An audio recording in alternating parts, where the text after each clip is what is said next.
Hello YouTube, it's Ian here with Hobbies of Man once again, and today we're going to be doing another manga review. Today we're going to be looking at a first impressions review for the latest superhero manga, Shine, published by Yen Press. As you guys can see right there, Yen Press has been coming out with some interesting titles lately. I don't really have very many Yen Press books, but I think in the last 6 months, I've definitely bought at least 4 or 5 of them. Usually Yen Press is only like for light novels for me. I mostly go for Dansha, Seven Seas, and Viz, right? So, yeah, Shy, written by Bukumi Miki, published by Yen Press, like I said. The demographic here is a shonen. I think this comes out in Young Weekly Shonen Champion. So this one is definitely not a Shueisha, nor a, what's the other one? What's the other company that Viz works with? Oh, well, I don't know. But if it's Yen Press, it's probably Karakawa, because Karakawa owns a lot of Yen Press from what I understand. So, yeah. Genres here are action and superhero, of course. It does also have sci-fi elements, because most superhero stories are more or less sci-fi and fantasy combined, with, you know, some more specific things to make it the superhero genre versus just sci-fantasy. And it does not currently have an adaptation, but I do think one's going to come out, but I'm not actually sure. And, well, it's kind of hard to really tell what the premise of this is, because I'm not sure of what it is yet. So I'm just going to read the back of the volume here. It says, in an age when superpowered defenders from each country have brought peace to the world, Japan's representative is a timid young girl known as Shy. She may be embarrassed by the mere thought of slipping into spandex, but she'll prove that despite it all, she still has the heart to be a hero. So, if you like Deku, you'll probably enjoy this character, and I happen to like Deku, so I also like this character quite a bit. I think she's pretty interesting. The one thing I don't like is that she's 14, and it's not necessarily because of the age, like the number doesn't really matter to me. It's just that she's supposed to be a superhero, bro. Like, she shouldn't be 12, or well, she shouldn't be 14, right? Like, it makes sense for them to be an adult, especially with the way they're drawn and stuff.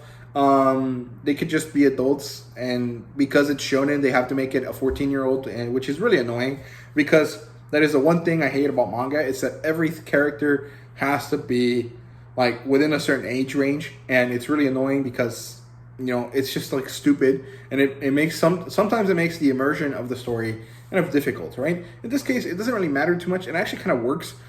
Because there's certain elements of this part of the story in this first volume that do kind of feel like a superhero high school kind of elements to it. Like, it does kind of have that Sky High, or maybe that kind of like My Hero Academia kind of vibe. So if you like My Hero Academia, you'll probably enjoy this. So basically, in this first volume, we meet Shai, who is the Japanese representative for the Hero World, or the Hero Association of the World, whatever it's called.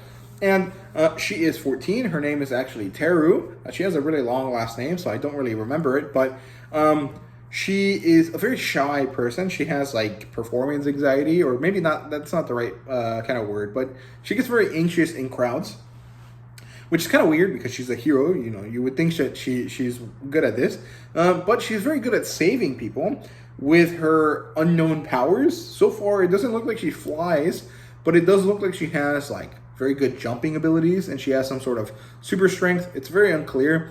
Most characters, like, their superpowers are kind of weird, because there's these things. They're called heart shifters. They're these bracelets that she's wearing, and they tap them twice, and then that allows them to manifest some power based on the energy of their heart or something. It's like one of these, like, your dreams become reality and you become a superhero type thing. And I'm not sure what her powers are, but it doesn't really matter. And so she's saving people, but ends up hurting someone while she saves them, in the kind of classic, like, Spider-Man sent a web at someone, and the jarring motion of them abruptly stopping affected them negatively, kind of thing. It makes sense. It's totally understandable and accurate why that would kind of happen, but it really affects Shy very negatively. And so she ends up kind of not being a hero for a month, which I understand it because she's a young girl, but also, isn't that kind of problematic? Like, doesn't this cause a big gap in the Japanese kind of society for a while, where bad guys can just kind of run rampant. But the thing is that there really aren't any supervillains per se. Heroes are mostly kind of a symbolic thing, and what they do is they really just end up helping people the same way a firefighter or a policeman will help people, but with that added like superpower kind of element to them. And supposedly the emergence of superheroes stopped World War III from happening, but this is not actually directly told to us in this first volume. It's just kind of mentioned on like the Wikipedia page. So I don't know, maybe that's true, maybe that's not. It does say at the beginning, war was something or other. In the midst of the 21st century, on a small globe, war ceased to exist, but it doesn't actually explain why it ceased to exist, but it kind of gives you the understanding that it's because of these heroes that showed up, right? So, yeah. And then we get to see Shai kind of dealing with this idea that, she hurt someone by accident, but she still did more good than bad. And so as long as she continues to do that, she will be a good hero. And we even have a moment where, she has that kind of like Deku reaffirmation kind of, young man, you too can be a hero, but it's like between two girls. So I really liked it. I thought it was really, really good. I do keep comparing it to My Hero Academia, but it's because it's the most similar kind of thing that we have available here in the US to this. So I have to draw parallels to something, right? So, then we continue going through this story, and the book eventually ends with the setup for the big bad of the story, which is this guy called Stigma, who happens to give people these evil rings that allow them to access the negative emotions that are in their heart, and it forces them to kind of become these monsters. And so apparently there's this like vision, prophecy situation type thing that Stigma is going to lead to this irreparable break in the world, and so the heroes have to get together to kind of stop it. And so we set up a training arc at the end of the book, and it was really good. I really enjoyed it. I had a lot of fun with it. I like the art style a lot. I do think that Shai is a very good character for two reasons. She's very adorable. The author mentions he doesn't want to make her too sexy or too cute. I think he fails at the cuteness part. Shai is a very wonderful, very kind of like, oh, I want to protect you kind of character. She does definitely provide that kind of emotion.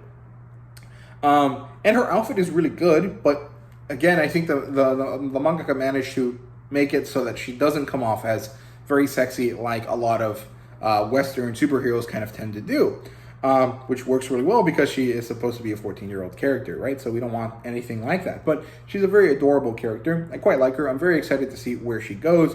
And I also like the secondary cast of characters. Her friend that ends up being the girl that she saved at the beginning, who ended up with a broken leg, ends up being a pretty cool character. And this subcast here of characters that are kind of semi-introduced. We get introduced to her, who is Spirit. She is the Russian character. She's always drunk.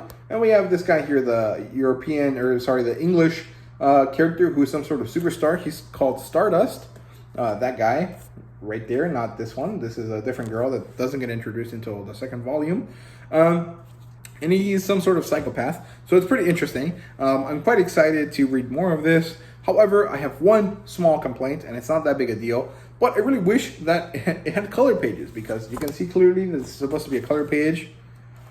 This one too should be a color page. Well, of course, we do have it back here, but it would have been nice to see it right there. And there's a few other color pages throughout the book, but they're not that important, so it's not that big of a deal. Here's another color page that should have been a color page.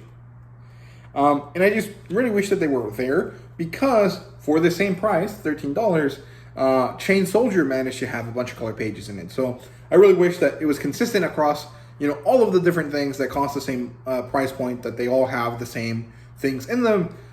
It would have been nice. It's not that big of a deal, but it just, one of my pet peeves for manga or for American manga companies is that they don't always have all of the bells and whistles in all of their manga. It's something that I really wish would change, but it is what it is. It's fine. Shai doesn't need to have color pages, but it could have been cheaper if it didn't have color pages. So, it is what it is.